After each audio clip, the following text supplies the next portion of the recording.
Hi అందరికీ Staff Selection Commission stenographer grade C grade డికి సంబంధించి నోటిఫికేషన్ విడుదల చేసింది. దీనికి ఇంటర్మీడియట్ కంప్లీట్ చేసుకున్న ప్రతి ఒక్కరూ అప్లై చేసుకోవచ్చు.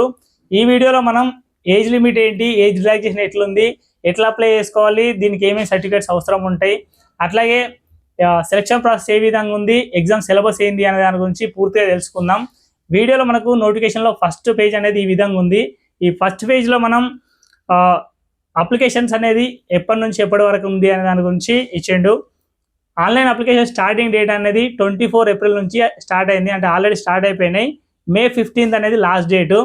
దీనికి మనం May 16 వరకు ఆన్లైన్ అప్లికేషన్స్ ఫీ అనేది పే చేయడానికి ఉంది. ఇందులో ఏదైనా మిస్టేక్ చేసి మీరు ఎడిటింగ్ ఆప్షన్ కావాలని అనుకుంటే ఈ ఎడిట్ ఆప్షన్ అనేది May 20, 21 రోజు అంటే 2 days మనకి అవైలబుల్ ఉంటుంది.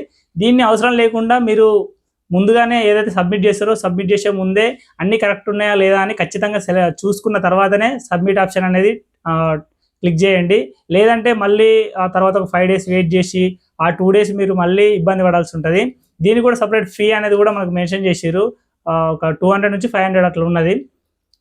నెక్స్ట్ ఏముంది అని అంటే ఇక్కడ ఎగ్జామ్ డేట్స్ అనేది ఇచ్చిండు, అంటే డేట్స్ కాదు ఎగ్జామ్ మంత్స్ అనేది ఇచ్చిండు. అది కూడా పర్మనెంట్ అనేది, అంటే ఖచ్చితంగా ఆ ఎగ్జామ్ ఆ మంత్లోనే ఇస్తారు అనేది కాకుండా టెంటేటివ్ అన్నట్టు జూలై ఆగస్ట్లో ఉండే ఛాన్స్ ఉందని ఇచ్చిండు, అంటే తర్వాత కూడా జరిగే ఛాన్స్ ఉంది.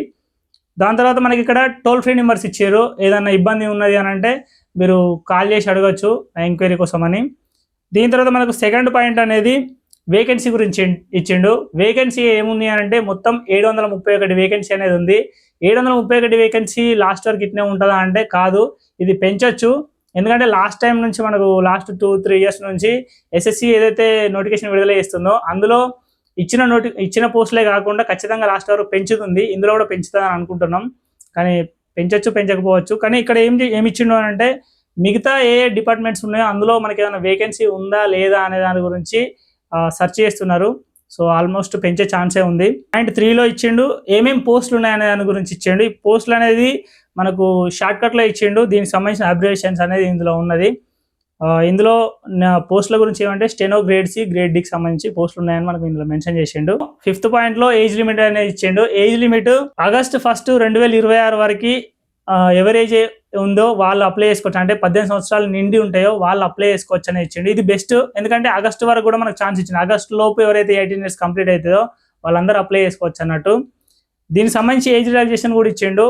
ఇందులో ఖచ్చితంగా మనకు డేట్స్ కూడా మెన్షన్ చేసిండు. ఎట్లా అంటే 18 సంవత్సరాల నుంచి 30 సంవత్సరాల వరకు ఉండాలి. వాళ్ళు August 2, 1996 తర్వాత, అట్లాగే 2008 August 1 లోపు ఎవరైతే జన్మించి ఉంటారో వాళ్ళు గ్రేడ్ సికి సంబంధించి అప్లై చేసుకోవచ్చు.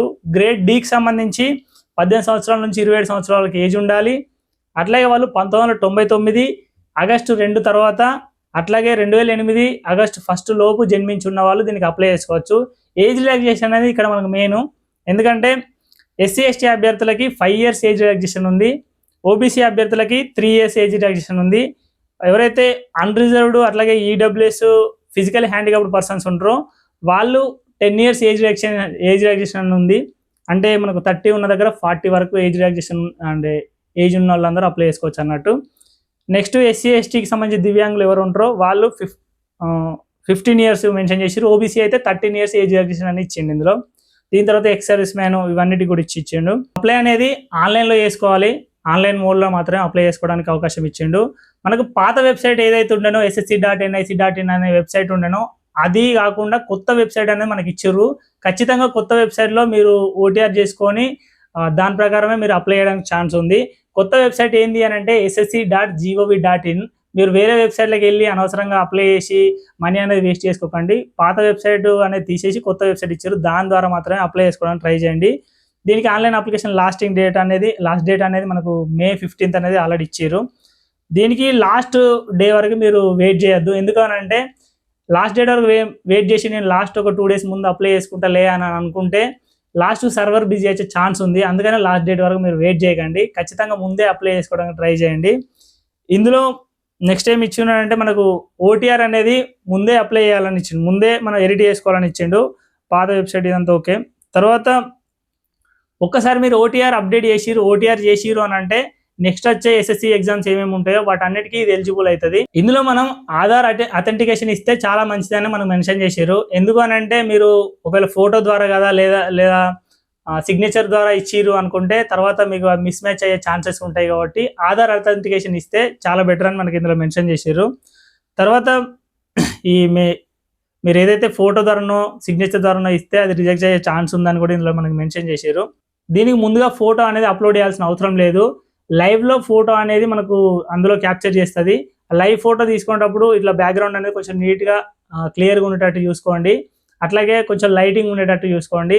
క్యాప్ లేదా స్పెక్స్ లేదా ఇంకేమైనా పెట్టుకొని మీరు అందులో లైవ్ ఫోటో అనేది ఇవ్వకుండా ఉండండి. ఖచ్చితంగా మంచి అంటే నార్మల్గా ఇట్లా ఉండి ఇవ్వడానికి ట్రై చేయండి. నేను ఒకటి ఇక్కడ ఫోటో కూడా మీకు డిస్ప్లే చేస్తాను. మళ్ళీ మన ఫేస్ అనేది ఇందులో పూర్తిగా కనిపిస్తుందా కనిపిస్తలేదా అనేది కూడా ఒకసారి చెక్ చేయండి. లేకపోతే అప్లికేషన్ అనేది క్యాన్సిల్ అయ్యే ఛాన్సెస్ ఎక్కువ ఉంటాయి. మీకు చేయస్తలేదు ఇబ్బంది అవుతుంది అంటే ఖచ్చితంగా దగ్గరలో ఉన్న ఏదైనా నెట్ సెంటర్కి వెళ్ళి మీరు అప్లై చేస్తే ఇంకా బెటర్. అవి కూడా మీరు ఖచ్చితంగా వాళ్ళు కరెక్ట్ మీరు స్పెల్లింగ్ అవి కరెక్ట్ చేస్తున్నారా లేదా, date of birth correct enter చేస్తున్నారా లేదా అనేది ఖచ్చితంగా మీరు చెక్ చేయాలి. లేదు అని అంటే ఒకసారి అప్లై చేసుకుని ఉంటే మళ్ళీ ఫెయిల్ అయ్యే ఛాన్సెస్ ఉంటాయి, అంటే క్యాన్సిల్ అయ్యే ఛాన్సెస్ ఎక్కువ ఉంటాయి. అట్లాగే సిగ్నేచర్ అనేది జేపీజీ ఫార్మాట్లో మనం అప్లోడ్ చేయాల్సి ఉంటుంది. ఇది 10 KB లేదా 10 KB నుంచి 20 KB లోపు మీరు అప్లోడ్ చేయాల్సి ఉంటుంది. ఇది కూడా సిగ్నేచర్ క్లారిటీ లేకపోతే మనకు రిజెక్షన్ అవుతుందని ఇక్కడ మెన్షన్ చేసిండు. ఒకవేళ పీడబ్ల్యూ ఎవరైతే దివ్యాంగులు ఉంటారో వాళ్ళ రిజర్వేషన్ అనేది కావాలనుకుంటే దానికి సంబంధించిన సర్టిఫికేట్స్ ఏమైతున్నాయో ఆ సర్టిఫికేట్స్ అనేది మీరు ప్రొవైడ్ చేయాల్సి ఉంటుంది. అందులో దీని గురించి కూడా ఇక్కడ మనకు మెన్షన్ చేశారు. 10th పాయింట్ ఏమి ఇచ్చిండు అని అంటే అప్లికేషన్ ఫీ గురించి ఇచ్చిండు. అప్లికేషన్ ఫీ అనేది జస్ట్ 100 రూపీస్ మాత్రమే ఉంది. ఇంకా ఎస్సీ ఎస్టీ అట్లాగే ఫిజికల్లీ హ్యాండిక్యాప్డ్ పర్సన్స్ అట్లాగే ఎవరైతే ఫీమేల్స్ ఉంటారో వీళ్ళకి ఎట్లాంటి అప్లికేషన్ ఫీ అనేది లేదు. నేనేం చెప్తున్నా అంటే ఖచ్చితంగా మీరు అప్లై చేసుకోండి. ఎందుకు అని అంటే మీరు నెక్స్ట్ ఫ్యూచర్లో ఏదైతే గవర్నమెంట్ జాబ్ ఎగ్జామ్స్ మీరు రాద్దాం అనుకుంటే ఇది మీకు ఒక ప్రాక్టీస్ లాగా అవుతుంది. ఫస్ట్ టైం రాయడానికి వెళ్ళింది అనుకున్నాను, సెకండ్ టైం థర్డ్ టైం రాయడానికి వెళ్ళిన దానికి చాలా డిఫరెన్స్ ఉంటుంది. ఫస్ట్ టైం రాయడానికి ఎవరైతే వెళ్తున్నారో వాళ్ళు కొంచెం ఆ ఫియర్ అనేది ఎక్కువ ఉంటుంది. ఫియర్ అనేది పోవాలనుకుంటే మీరు ఇట్లాంటి ఎగ్జామ్స్ ఏదైతే తక్కువ మనకి అప్లికేషన్ ఫీ ఉండి జస్ట్ ఒక ఎగ్జామ్ ఉంది కాబట్టి మీరు అప్లై చేసుకుంటే ఇంకా బెటర్ అన్నట్టు. మీకు అవేర్నెస్ అంటే వస్తుంది అన్నట్టు. మనకు ఒక కంప్యూటర్ బేస్డ్ ఎగ్జామ్ ఎట్లుంటుంది, ఆ ప్యాటర్న్ ఎట్లా ఉంటుంది, ఎగ్జామ్ ఎట్లా కండక్ట్ చేస్తారు, ఎగ్జామ్ సెంటర్కి వెళ్ళినప్పుడు ఎట్లా వెళ్ళాలి, ఏమేమి తీసుకెళ్ళాలి, అదొక మీకు ఐడియా వస్తుంది అన్నట్టు. ఆ ఐడియా వచ్చినప్పుడు మీరు నెక్స్ట్ మీరు ఏదైతే ఎగ్జామ్ ప్రిపేర్ అవుతున్నారో లేకపోతే ఏ ఎగ్జామ్కి అయితే రాద్దాం అనుకుంటున్నారో దానికి మీకు ఈజీ అయ్యే ఛాన్స్ ఉంటుంది. ఒకసారి నేను ఆల్రెడీ అటెంప్ట్ చేసిన ఒక ఎగ్జామ్ ఈ ప్యాటర్న్ ఉంటుంది నాకు తెలుసు అని ఒక అవేర్నెస్ వస్తుంది. అందుకే ఖచ్చితంగా అప్లై చేసుకోవడానికి ట్రై చేయండి. నెక్స్ట్ ఇక్కడ ఎగ్జామ్ సెంటర్స్ ఎక్కడ ఉన్నాయనే గురించి ఇచ్చిండు. మనకు సౌత్ రీజన్లో ఏపీ అండ్ తెలంగాణకు సంబంధించి ఇక్కడ ఏమున్నాయని మీకు డిస్ప్లే చేసిన చూడండి ఒకసారి.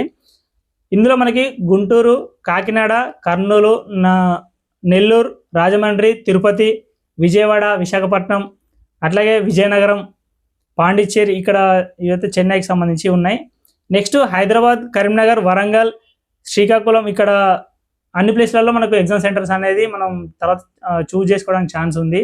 ఇక్కడ అనేది ఎగ్జామ్ జరుగుతుంది. నెక్స్ట్ ఎగ్జామినేషన్ ఎట్లుంటుంది, ఎగ్జామ్లో మనకు సెలక్షన్ అంటే ఎగ్జామ్లో ఏమేమి క్వశ్చన్స్ దేనికి సంబంధించి క్వశ్చన్స్ ఎట్లా వస్తాయి అనే దాని గురించి ఇక్కడ ఇచ్చిండు.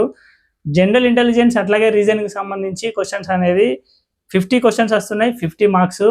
మీకు ఇక్కడ మెయిన్ పాయింట్ ఏంటంటే నాన్ మ్యాథ్స్ బ్యాక్గ్రౌండ్ ఎవరైతే ఉన్నదో వాళ్ళకి చాలా ప్లస్ పాయింట్ అన్నట్టు. ఎందుకంటే ఇందులో జస్ట్ రీజనింగ్ సంబంధించే ఇచ్చిండు, ఆర్థమెటిక్ అనేది లేదు. రీజనింగ్ అనేది నార్మల్గా ఎవరైనా చేయొచ్చు, ఈజీగా ఉంటుంది. తర్వాత జనరల్ అవేర్నెస్ గురించి 50 క్వశ్చన్స్, ఇంగ్లీష్ పైన 100 క్వశ్చన్స్ ఉన్నాయి. ఇంగ్లీష్కి ఎవరైతే కొంచెం మంచిగా వచ్చి ఉంటుందో వాళ్ళకి ఎక్కువ స్కోర్ చేసే ఛాన్స్ ఎక్కువ ఉంటుంది.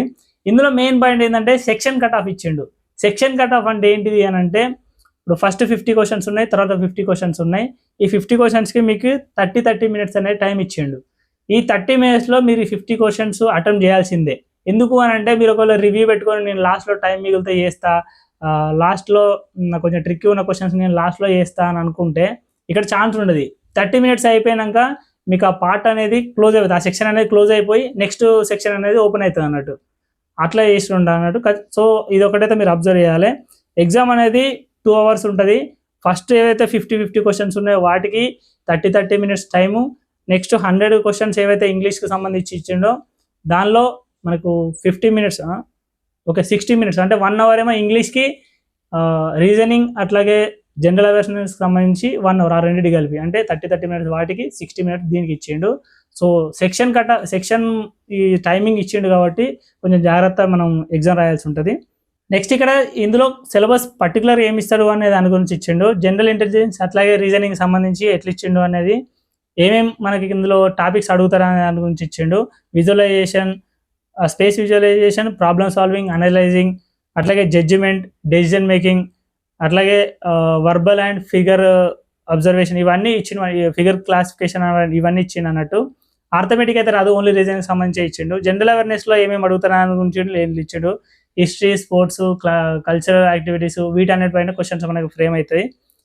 నెక్స్ట్ ఎవరైతే విజువల్లీ హ్యాండిక్యాప్డ్ పర్సన్స్ ఉండే, అంటే బ్లైండ్ అంటే కంటి చూపు తక్కువ ఉండి వాళ్ళ గురించి కూడా ఇక్కడ మనకి ఇచ్చిండు. వాళ్ళకి మ్యాప్స్, గ్రాఫ్స్, అట్లాగే డయాగ్రామ్స్, స్టాటిస్టికల్ డాటా సంబంధించి క్వశ్చన్స్ అనేది వీళ్ళకి ఫ్రేమ్ అవుతాయి. నెక్స్ట్ ఇంగ్లీష్ లాంగ్వేజ్, అట్లాగే ఇంగ్లీష్ లాంగ్వేజ్లో ఏమేమి క్వశ్చన్స్ అడుగుతారు అనే గురించి ఇక్కడ ఇచ్చిండు. వెకాబులరీ, గ్రామర్, అట్లాగే సెంటెన్స్ స్ట్రక్చర్, సినోనియమ్స్, యాంటోనియమ్స్ గురించి మనకు క్వశ్చన్స్ అనేది ఫ్రేమ్ అవుతాయని ఇందులో మనకు మెన్షన్ చేసిండు. దీని తర్వాత మనకి లాస్ట్లో ఏముందంటే స్కిల్ టెస్ట్ ఉంటుంది. స్కిల్ టెస్ట్ అనేది స్టెనోగ్రాఫర్ వచ్చా రాదా, వీళ్ళకు స్టెనోగ్రఫీ అనేది వచ్చా రాదా అని టెస్ట్ చేస్తారు. స్టెనోగ్రాఫర్ అంటే ఏంటి అని అంటే, మన ఇప్పుడు ఏదైతే ఇప్పుడు నేను మొత్తం ఈ మాట్లాడినో దీన్ని ఫుల్గా మనకు నోట్స్ రాయడం కాకుండా షార్ట్ కట్స్లో రాస్తారు అన్నట్టు. షార్ట్ కట్స్లో మనకు రాస్తూ లాస్ట్లో ఎవరైతే షార్ట్ కట్స్లో రాసిరో దాన్ని ఫుల్ ఫామ్లో కూడా రాయొచ్చు అన్నట్టు. షార్ట్ ఫామ్లో రాసిన దాన్ని ఫుల్ ఫామ్లో రాసిన దాన్ని షార్ట్ ఫామ్లో మనకు కన్వర్ట్ చేయడమే ఈ స్టెనోగ్రఫీ అన్నట్టు. ఈ స్కిల్ టెస్ట్ అనేది జరుగుతుంది. ఇందులో మనకి స్టెనోగ్రాఫర్ గ్రేడ్ డీకి సంబంధించి ఫస్ట్ ఇంగ్లీష్లో ఎవరైతే టైపింగ్ వచ్చో వాళ్ళకి 50 మినిట్స్ టైం అనేది ఇచ్చిండు. స్టెనోగ్రాఫర్ గ్రేడ్ డీకి సంబంధించి హిందీ ఎవరైతే ఉంటారో వాళ్ళకి 65 మినిట్స్ టైం ఇచ్చిండు. తర్వాత స్టెనోగ్రాఫర్ గ్రేడ్ సికి సంబంధించి హిందీ ఎవరైతే మనకు టైప్ చేస్తారో, ఇంగ్లీష్ ఎవరైతే టైప్ చేస్తారో వాళ్ళకి 40 మినిట్స్, స్టెనోగ్రాఫర్ సికి సంబంధించి 55 మినిట్స్ టైం ఇచ్చారు హిందీలో రాసే వాళ్ళకి. ఈ పక్కన ఎవరైతే ఇచ్చారో 70, 90, 55 ఇదంతా ఎవరైతే ఫిజికలీ హ్యాండిక్యాప్డ్ పర్సన్స్ ఉంటారో వాళ్ళ కోసం అన్నట్టు ఈ టైము. నెక్స్ట్ మనకి హాల్ టికెట్స్ ఎప్పుడు డౌన్లోడ్ అయితే ఎగ్జామ్ సెంటర్కి వెళ్ళేటప్పుడు ఏమేమి తీసుకెళ్ళాలి అనే దాని గురించి ఇందులో ఇచ్చిండు. హాల్ టికెట్స్ అనేది ఎగ్జామ్కి 10 days బిఫోర్ అనేది మనకు డౌన్లోడ్ చేసుకోవచ్చు. 10 days లేదా 1 week ముందు.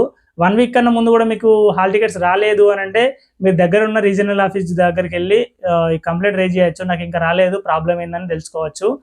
నెక్స్ట్ ఇందులో మనకి ఆధార్ అథెంటికేషన్ ఎవరైతే ఇచ్చారో వాళ్ళకి పర్లేదు. అది కాకుండా వేరే ఆధార్ అథెంటికేషన్ కాకుండా జస్ట్ ఫోటో ఇట్లా సిగ్నేచర్ ద్వారా ఎవరైతే అథెంటికేషన్ ఇచ్చారో వాళ్ళు మీరు ఎగ్జామ్కి వెళ్ళేటప్పుడు ఆధార్ కార్డు లేదా voter ID, driving licence, PAN card, అంటే మీ ఐడి కార్డుకి సంబంధించి ఏదో ఒక ఐడి కార్డ్ అనేది ఒరిజినల్ మెయింటైన్ చేయాల్సి ఉంటుంది, వెళ్ళేటప్పుడు తీసుకెళ్ళాలి. అట్లాగే 2 పాస్పోర్ట్ సైజ్ ఫొటోస్ కూడా మీరు తీసుకెళ్లాల్సి ఉంటుంది. ఈ నోటిఫికేషన్ మొత్తం అనేది 85 pagesలో ఇచ్చారు. ఇందులో మనకు మెయిన్ ఏం అవసరం ఉంటుంది అనే గురించి నేను ఇందులో మీకు ఎక్స్ప్లెయిన్ చేసిన. ఇలాంటి మరిన్ని ఇన్ఫర్మేటివ్ వీడియోస్ కోసం ఖచ్చితంగా మన ఛానల్ని సబ్స్క్రైబ్ చేయండి. అట్లాగే ఈ వీడియోకి ఒక లైక్ చేయండి. ఇట్లాంటి మరిన్ని ఇన్ఫర్మేటివ్ వీడియోస్ వస్తూనే ఉంటాయి. Thank you. జై హింద్.